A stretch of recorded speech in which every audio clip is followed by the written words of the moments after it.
Hello folks, this is Jamil for Gunstock Reviews. We are C2 Tactical in Scottsdale, Arizona. You know, our favorite indoor facility, but we are now in the classroom with Scott from DeltaV. How you doing, buddy? Yes, sir. Good to see you. Hey, so first, you got to tell me about what DeltaV is and what is your product that we're going to be talking about, because we have an AR rifle here and we have the Gen 2 3MR trigger. What is it? What does it do? And is it hard to install? Well, first answer is absolutely not. It's hard. It's easy to install. It's not dissimilar to every other drop-in trigger for AR-15 and AR-10. It is the second generation of the 3MR trigger, which was the first assisted reset AR trigger that was on the market. So the second gen relies on the core technology of the first, while introducing some new and exciting and adjustability features that we think improves from the Gen 1 big time. Okay, let's go tackle the elephant in the room. Let's do it. What's the difference between this and FRT that has gotten so much press and notoriety in the last year or so? Sure. So the biggest difference is right out of the gate is this is legal, FRT is not. And the reason that this is legal is based on the guidance that the ATF has set forth with regard to firing one round per pull and the protocol that they use to determine that whether or not something's in compliance. This thing meets and exceeds that standard where FRT did not. So I see this comes in a package with a bunch of parts and springs and things. And of course, I'm intimidated in trying to put all this stuff together. But you say that this thing is really easy to just pretty much drop in and goes in and takes minor fine-tuning at the beginning, but once it's fine-tuned, you're good to go. That's and correct. It has a bunch of adjustability. You were explaining before to me that you need, as it drops in without any adjustability, is really, really cool. But once you go in and fine-tune it, it's even cooler. The adjustability piece is multifold. One, like you mentioned, it's a performance feature. It allows that trigger unit to be dialed into and achieving the reset characteristic that each individual shooter prefers. That might be different for you, for me, for anybody else. You might like a more tame, more mild, still fast and controllable reset characteristic where I might want to run it as hard and fast as I can. So the adjustability piece accomplishes that from a performance standpoint.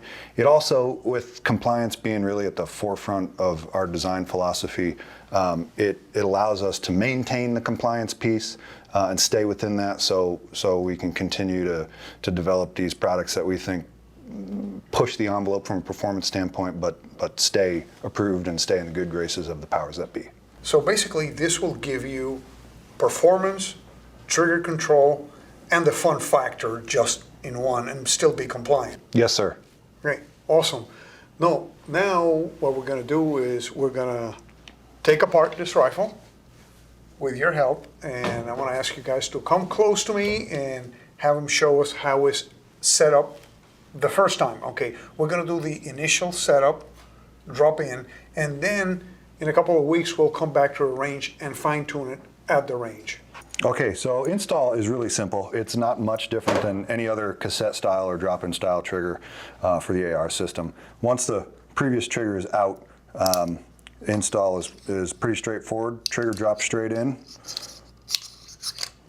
The biggest difference between this unit and a lot of other drop-in units on the market is the assisted reset function and feature. It impedes the clear view of being able to throw a selector in without rocking the trigger up and out of the way, kind of like so. So once the trigger is kind of set in the housing, I use my right index finger to push the Gen 2 3MR up and out of the way, which will allow the selector to slide right through and be placed. I prefer to keep the grip and the detent and spring kind of encapsulated in the lower while we're doing the install. You don't have to, but once we're in here like this, I put a little pressure, upward pressure on the grip so the detent's captured, and then look to install the 2 groove pins that come with the Gen 2 3MR.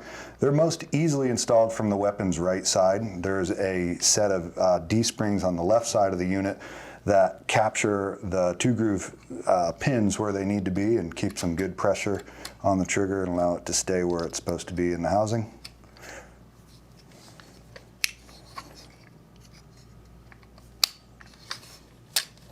There it is. That part's that simple. Screw the grip back together nice and tight like you had it.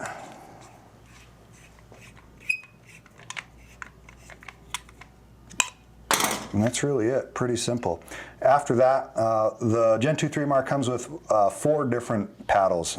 Run it ambidextrous, obviously, and different lengths and thicknesses. So to the shooter's preference, you can run one on one side, one on the other. We can install one of these now.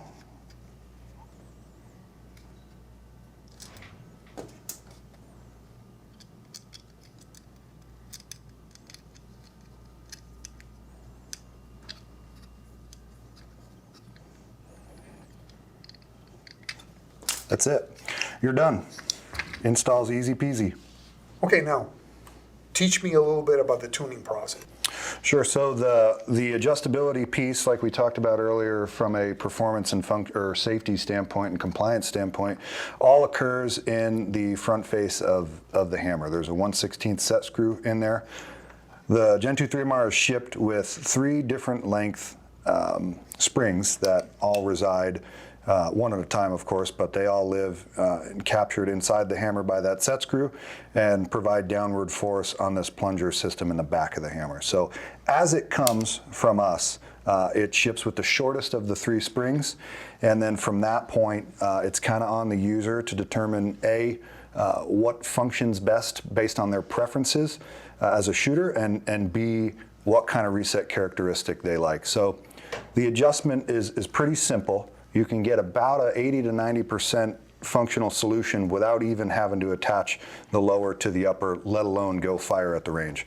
So to dive into the adjustment, the shortest spring, like I said, is in the unit as it comes from us. The very first thing that I do when I'm tuning a unit is right out of the box, I'll tinker with it and see what kind of reset characteristic we're getting. If you watch closely, you'll see as the hammer comes backward, my finger is assisted forward, and man, we're right there on the reset right there. So I might like a little bit more reset than the next guy, like we talked about earlier. So to adjust the reset characteristic, it's a pretty simple procedure. We designed this with a safety feature that kind of manifests through the design process, if you will, that if there's too much downward pressure on the reset lever by way of the plunger system in the back of the hammer, the unit will malfunction, and it'll malfunction in the form of a light strike or a bolt follow. Basically, the bolt comes back when the gun's fired, the bolt goes forward, resets, and the hammer follows it forward. Some guys refer to it as a light strike, some guys refer to it as a bolt fire, whatever you want to call it. That lets the user know that, hey, too much pressure on the reset lever, back it off a little bit. So assuming that we encountered some light strikes, we applied too much pressure to the reset lever and needed to back it off, that occurs in, typically we do 1/4 turn at a time rotations back outward until there's no more light strikes or bolt follows. You can see in this configuration as it comes from us, you're not going to get that. It's pretty tame, it's pretty mild, it's a nice crisp fast reset. But let's say we applied too much pressure to this system by cranking this in too far or use too heavy of a spring. Okay, so we got this thing to where we thought it was a reasonable tune, but we're getting some light strikes, right? So to fix that, pretty simple. Back that 1/16 screw out about 1/4 turn at a time, just to demonstrate what I'm talking about when we're referring to light strikes. Bolt comes back, pushes the hammer back, boom. I just let off the trigger, the hammer fell forward. We don't want that, obviously. The gun's not gonna go off, there's not enough forward pressure from the hammer against the firing pin to kick the next round, but it's not gonna function past that. So that's not what we want, obviously. So to prevent that and fix that, once you start seeing light strikes, back this guy off about 1/4 turn at a time. What you'll find as you're backing that set screw out slowly over time is that the light strikes will eventually quit, and the reset characteristic will feel really, really nice. If you back it out too far, The reset characteristic will be nice, but you know, it will be a little bit longer, a little softer. Some people like that, like I said, but others want to be, most people I would say want to be right up against the point, the max, right? As fast and as efficiently as this trigger can run, that's what they're after. Okay, so we got a couple light strikes. We want to back this thing off and get back into the sweet spot here. So backing the set screw off about a quarter turn at a time.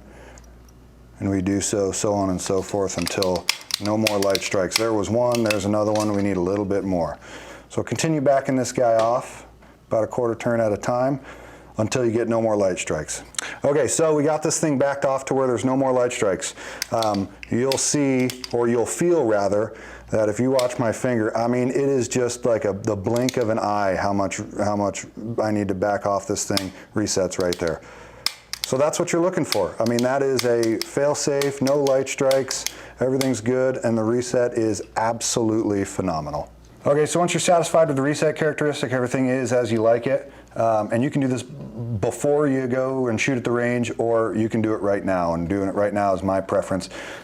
Just one dab, a blue Loctite behind the back of that set screw keeps it in place and keeps it from walking out under a live fire environment. Okay, let's go ahead and put this thing back together again. Yeah, this one is kind of tight. I mean, if you guys remember, this is the rifle that the second M forgery Marty has built. Here, hammer time. Jeez. Oh, there you go. And there you go. Yeah, sometimes, you know, you need brute force to get this thing going. I'm gonna try this dry firing it, but it's gonna be kind of hard because the reset, you have to reset it. Reset is almost nothing here. So we gotta take it to the range. What we're gonna do is, I'm gonna keep you guys in suspense. We're not gonna do this for a couple of weeks. So you guys gotta come back and check it out. And we're gonna be going and shooting it. We're gonna bring the guys back, go to the range, I'll have them shoot it first, then we'll shoot it, and we'll give you a report and tell you what we think about it. And right now, the rifle's ready to rock and roll, but we need to take a break here for a couple of weeks, but we'll be right back at Sea-Doo Tactical. And guys, please like this video, share this video, subscribe to the channel, and like always, please remain healthy, stay safe, and definitely have fun at the range. Thank you for watching Gunstock Reviews. Please visit our website at www.gunstockreviews.com for more exclusive content. Please visit our Patreon page at www.patreon.com/gunstockreviews. Your contributions would be greatly appreciated and help us grow our selections and frequency of videos.